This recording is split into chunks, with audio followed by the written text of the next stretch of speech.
Hey, the average Joe here, using HVAC solution to look at the psychrometrics in a system. And what I did is I opened app, I went to File, Open Example, and went to Systems here, and opened up a heat recovery, energy recovery type project. So that's what we're kind of going to, base this little demo around. An air handler, air-to-air system.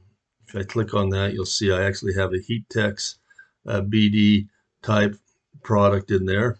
When we're done designing the system, we can actually select product from manufacturers.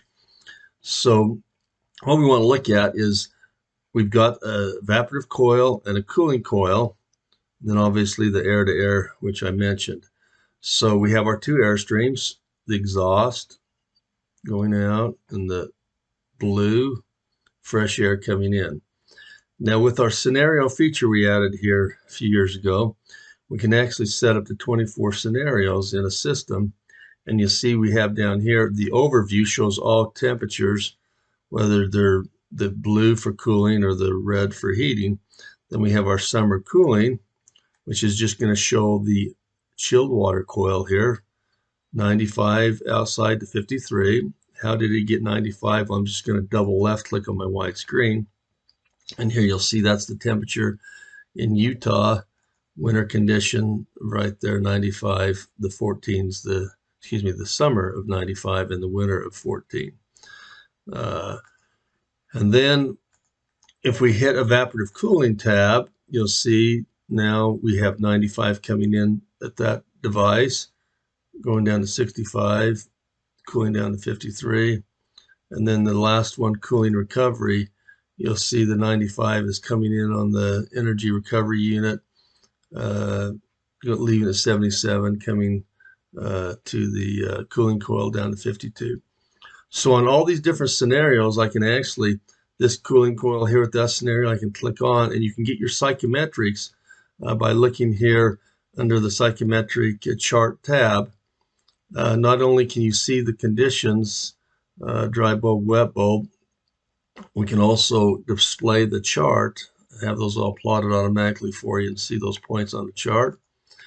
And then we can also come up to the hydronic tab and look at the load. So the load is about 385,000 BTUs with the heat recovery.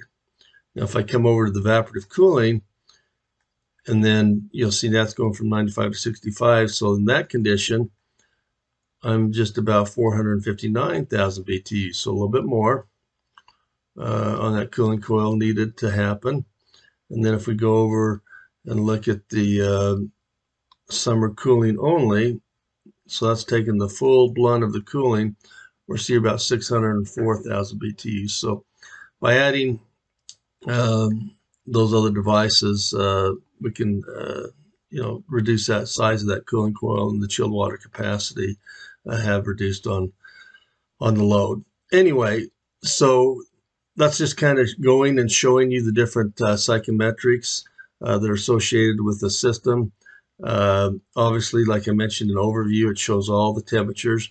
You can actually schedule kind of what you want to schedule, the capacities. Do you want your cooling coil scheduled for that full load, or do you want to kind of reduce it and plan on the evaporative cooling handling some of the load and the heat recovery handling some? So you can do all that within the software. So we just wanted to let you know that you can plot those psychrometric points and look at them on a chart.